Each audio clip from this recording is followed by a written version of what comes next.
Welcome to this video series on how to design an impact wrench adapter for use with a cordless drill. In the previous video we covered the preliminary calculations and chose important design parameters for the flywheel, shaft and spring.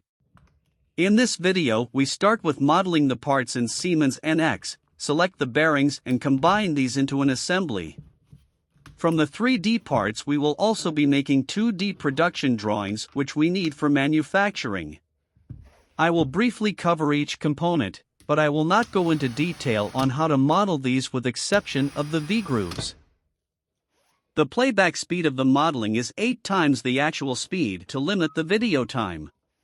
If you want, you can slow down the playback speed in the video settings to follow the steps. If you are not interested in the modeling of the parts, you can skip until the end where the assembly is shown. Starting with the drive shaft, we have a main diameter of 20 mm that contains the V-grooves and on which the flywheel hammer slides and rotates. On top is an extruded diameter of 10 mm to fit inside the square drive for socket tools. On the bottom side there is an extruded diameter of 18 mm with a tapered edge to press fit a ring that holds the thrust bearing for the spring.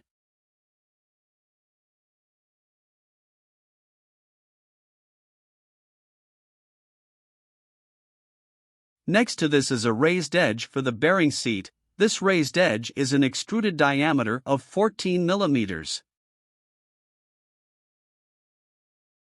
The bearing seat has a diameter of 12 mm and extends to the outside of the housing.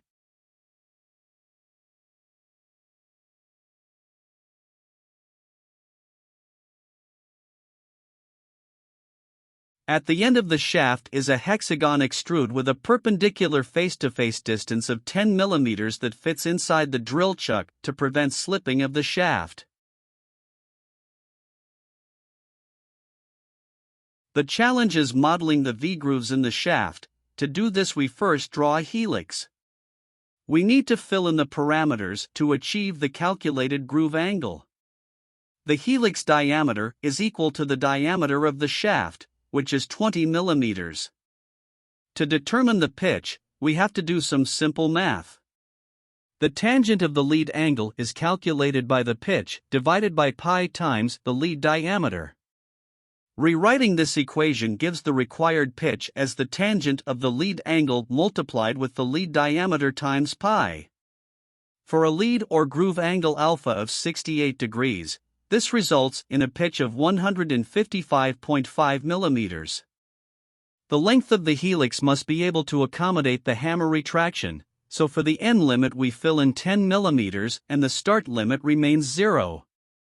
The orientation angle is also set at 15 degrees, so the groove can later be mirrored with the origin plane without mutual interference of the two extrudes. The bottom of the V-groove must be positioned at a distance of 8.5 mm from the top face of the shaft, so the origin of the helix is to be lowered by 11 mm to account for the 2.5 mm groove radius. Here I change the origin of the helix dynamically. Now we create a new plane on one end of the helix and sketch a circle with the diameter of the ball.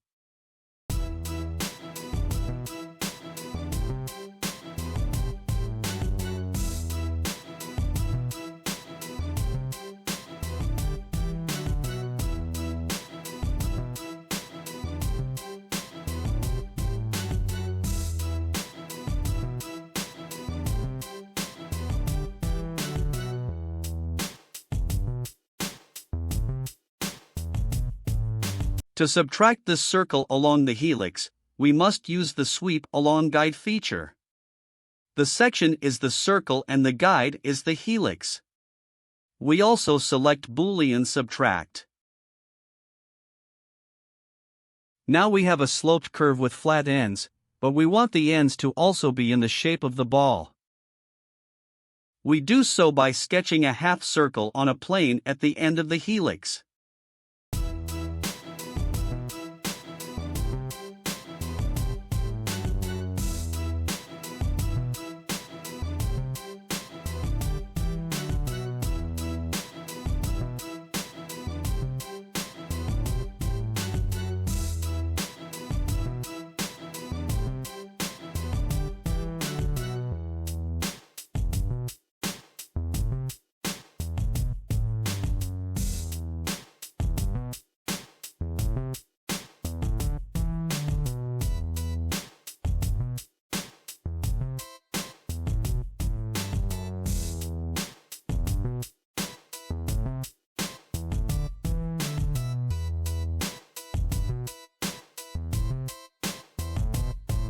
If we revolve this half circle 360 degrees around its own axis and again select Boolean subtract, then we subtract the ball shape from the end of the groove.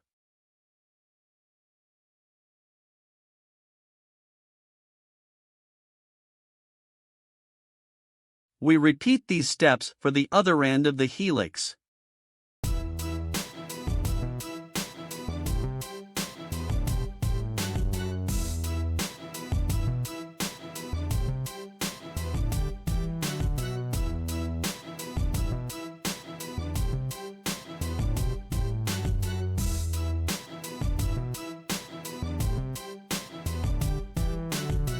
To get a V-shaped groove, we must mirror the groove on the shaft with the mirror feature. We use a new plane and select this plane of the coordinate system to mirror. Then select most of the groove features to mirror as shown here. We don't select the helix, because this will cause the groove to mirror incorrectly. The next step is to connect the two grooves. To do this, we first create a new plane parallel to the top face of the shaft on the same position as the origin of the helix, which is 11 mm from the top surface.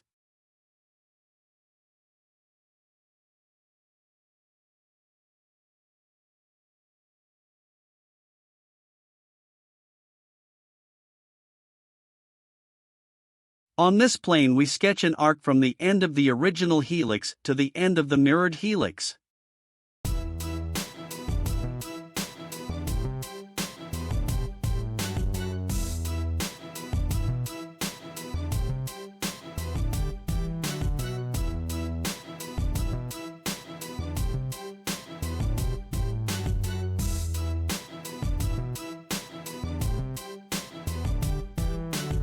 With the tube feature we can subtract the ball diameter along this curve.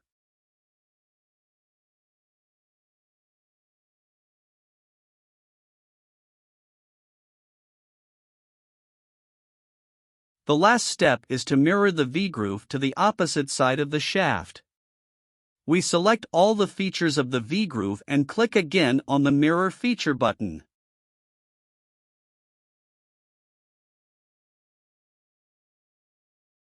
This time we select the YZ plane as the mirror plane. The drive shaft now contains the two V-grooves. I later changed the diameter of the groove to 5.1 mm to give the balls 0.1 mm of clearance. Let's finish the drive shaft with some chamfered edges.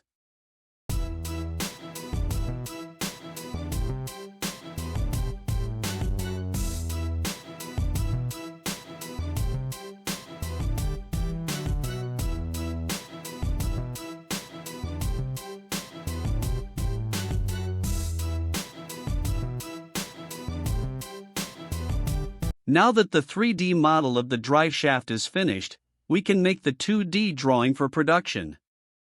Know that the drawings are not entirely according to the standards and lack some information, but are good enough for this project.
The 20 mm shaft and the 10 mm extension both have a H6 tolerance, resulting in a clearance fit to freely slide and rotate inside the flywheel and square tool drive. The 12mm bearing seat also has a H6 tolerance, resulting in a transition fit with the bearing. The 18mm seat has a S6 tolerance, resulting in an interference fit with the spring holder.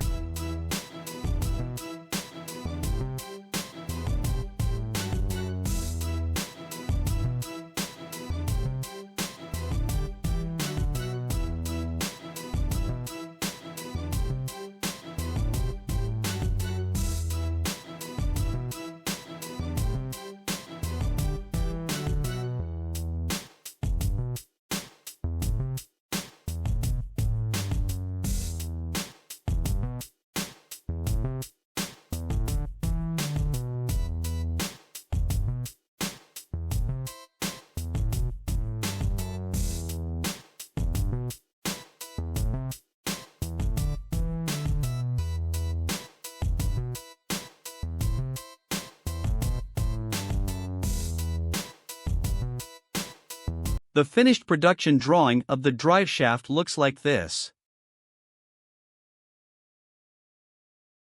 The next part is the flywheel hammer.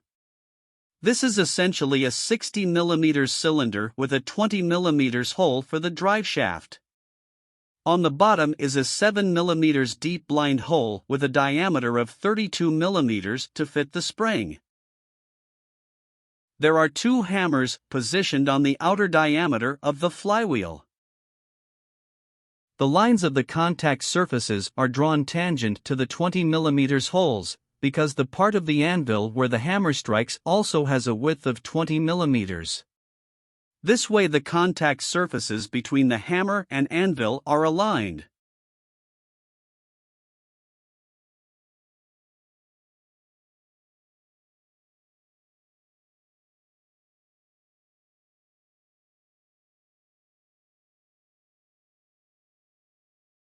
The angle of the contact surface is 40 degrees from the vertical axis, meaning that the hammer can rotate 40 degrees before the next impact when the spring is released after retraction.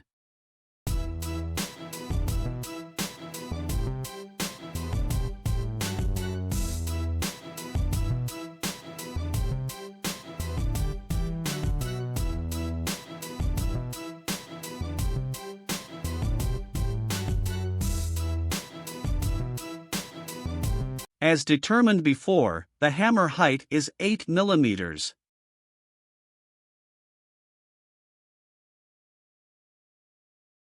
The modeling of the V-grooves is done almost the same way as for the drive shaft.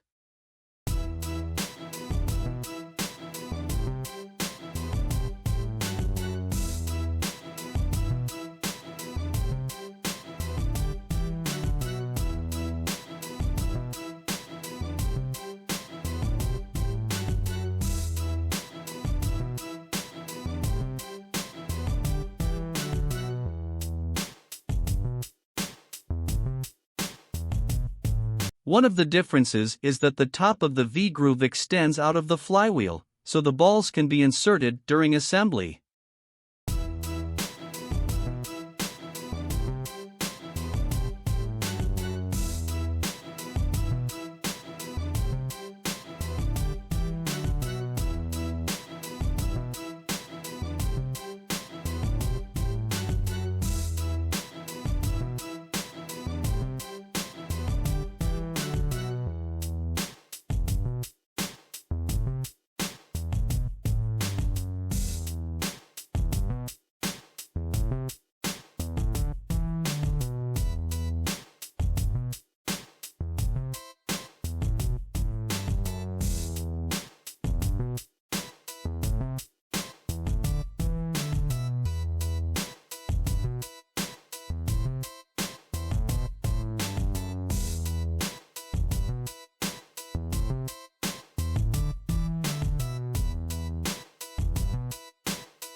The middle part of the V-groove is also removed to make production with the CNC milling machine possible, so additional steps were necessary.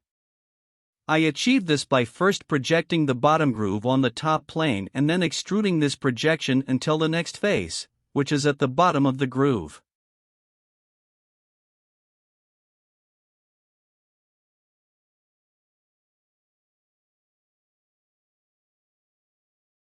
Now we still have 2 points sticking out at the sides that need to be removed.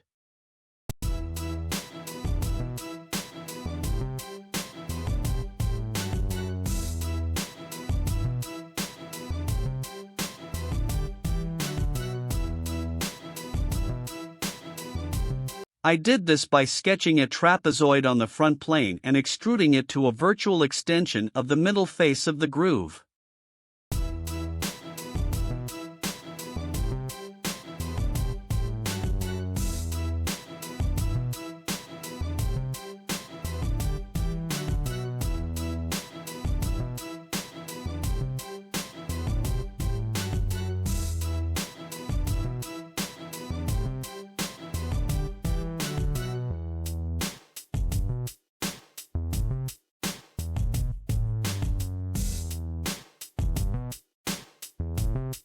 As you can see, there is a small edge of approximately 0.03 millimeters left.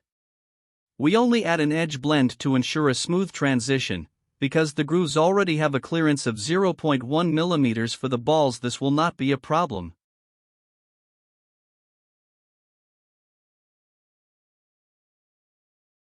The finished V-groove is now mirrored to the opposite side of the flywheel hole. Lastly, some chamfers are added to the flywheel.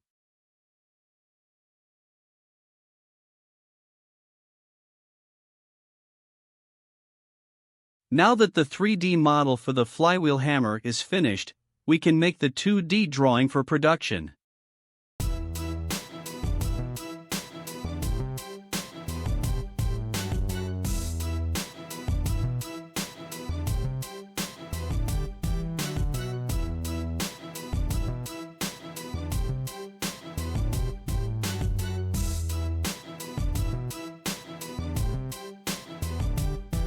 Only the dimensions that are needed for manual production are added. The dimensions for the hammers and V-groove are left out, because these will be done by the CNC milling machine.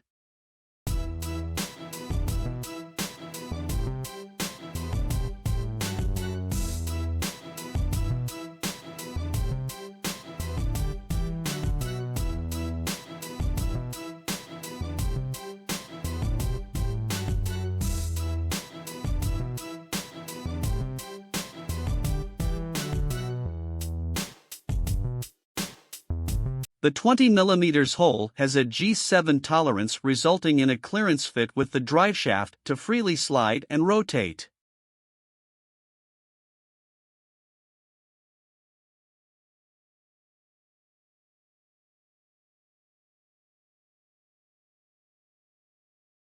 The finished production drawing of the flywheel hammer looks like this.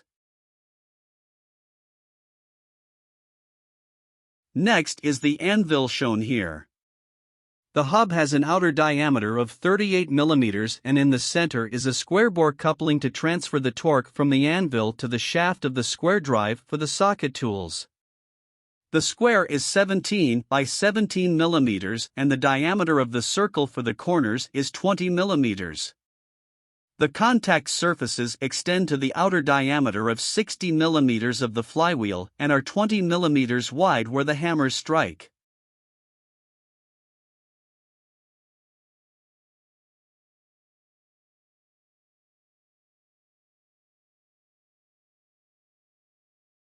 Fillets are added to the corners to reduce stress concentrations.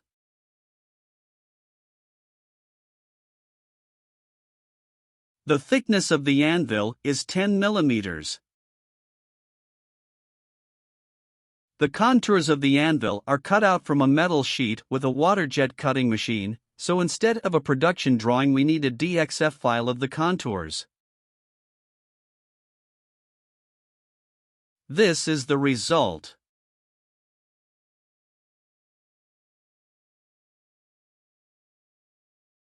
The square drive for the socket tools is the next part.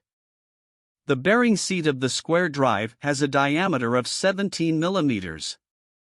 A raised edge with a diameter of 20 mm holds the bearing on the bearing seat and also the anvil on the square coupling on the other side. The square coupling has the same dimensions as for the anvil.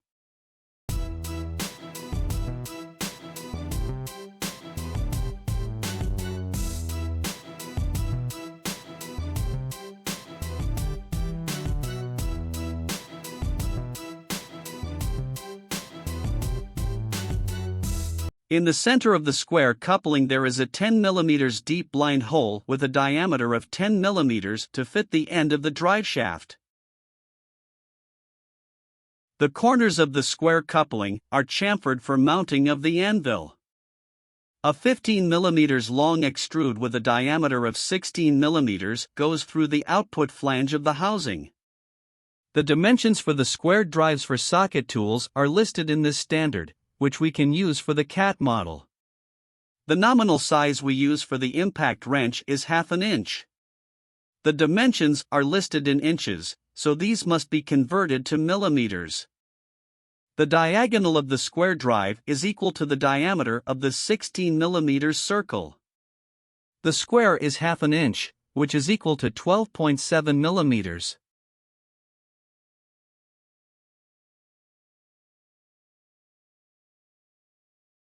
I made a mistake here by extruding the square drive 13 mm. This should have been a value between 8.5 and 10.8 mm to comply with the standard. This is because a 3 mm wide groove for the O-ring is added to hold the socket tool by friction.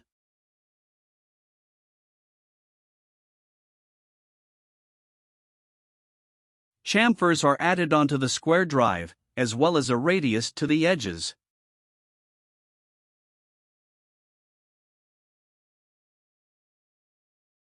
Now that the 3D model for the square tool drive is finished, we can make the 2D drawing for production.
The 10 mm hole to fit the drive shaft has a G7 tolerance, which provides clearance to freely rotate.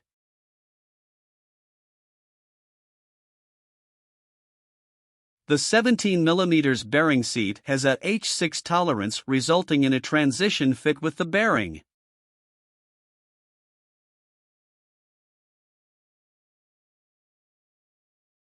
The finished production drawing of the square tool drive looks like this. The spring holder is a collar with an outer diameter of 35 mm to hold the thrust bearing. Chamfers are added to the hole for pressing the collar on the drive shaft.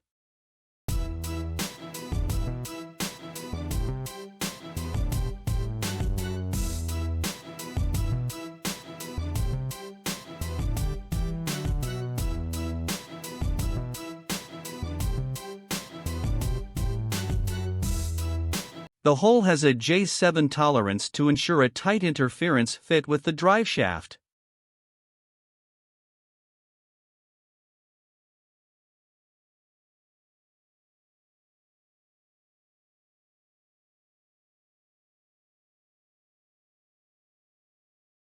The production drawing of the spring holder looks like this. The spring is already selected, so we only make a CAD model to visually represent the spring for the assembly.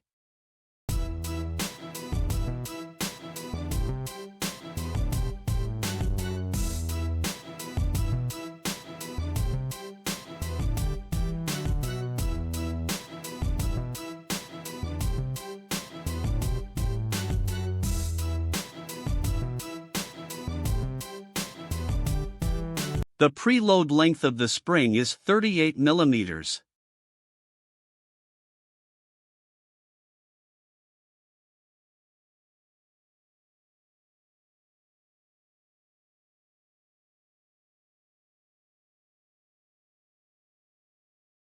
A 3 mm thick O-ring with an outer diameter of 13 mm is used as friction ring to hold the socket tool onto the square drive.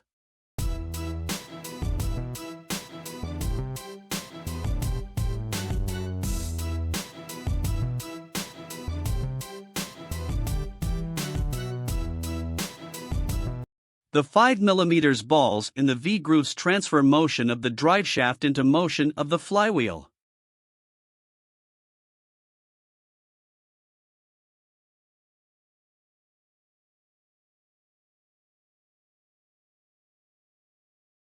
A thrust bearing is used to rotate the spring with the flywheel without friction.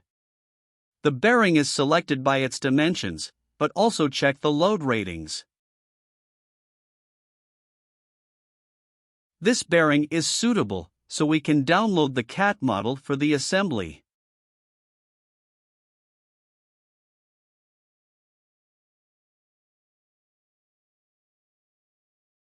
The driveshaft bearing is a deep groove ball bearing with a bore diameter of 12 mm.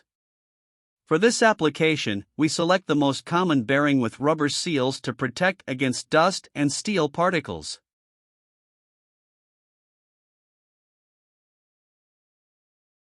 The bearing of the square tool drive is a deep groove ball bearing with a bore diameter of 17 mm. Again, we select the most common bearing with rubber seals.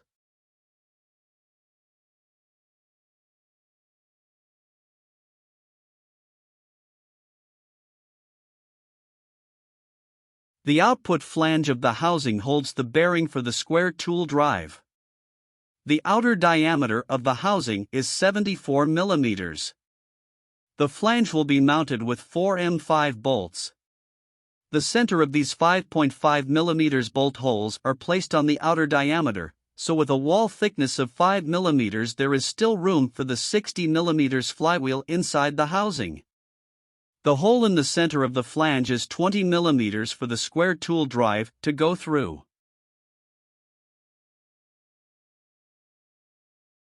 Fillets provide a smooth transition from the outer housing diameter and the bolt holes. The total thickness of the flange is 20 mm. The inside of the flange has a centric circle with a 63.8 mm diameter for centering. The bearing seat has a diameter of 35 mm. In the 3D model this is 34.98 mm to ensure a tight fit because the housing is 3D printed. A raised edge prevents the rotating part of the bearing from rubbing against the flange. Chamfers make it easier to insert the bearing in the flange and the flange in the housing.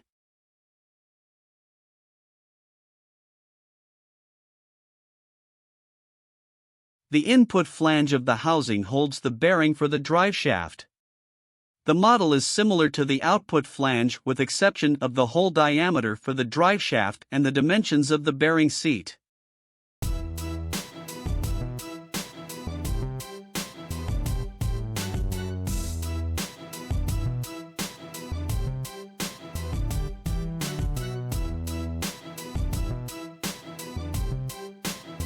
The middle part of the housing connects the two flanges and shields the impact mechanism.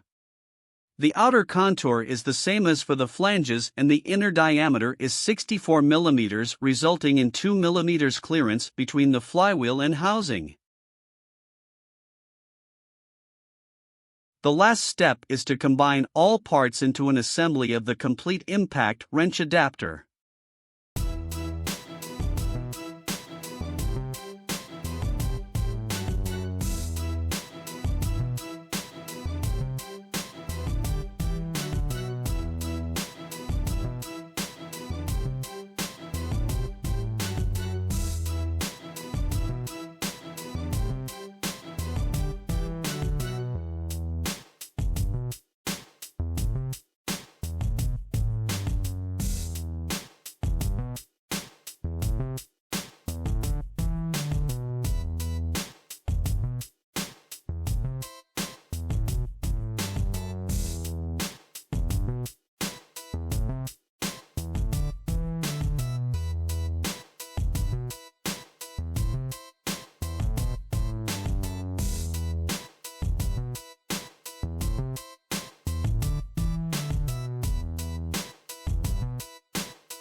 A mistake was made with the length in the model of the housing, so we increase this now by 14 mm to fill the gap.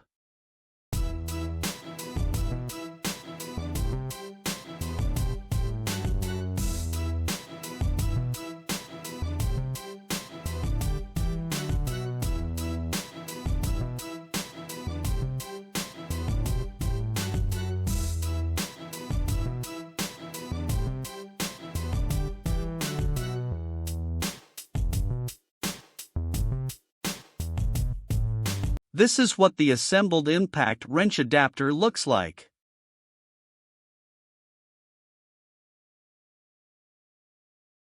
In the next video, this assembly will be used to perform a dynamic simulation in NX motion to check if the mechanism functions correctly and to predict what the output torque and impact rate will be.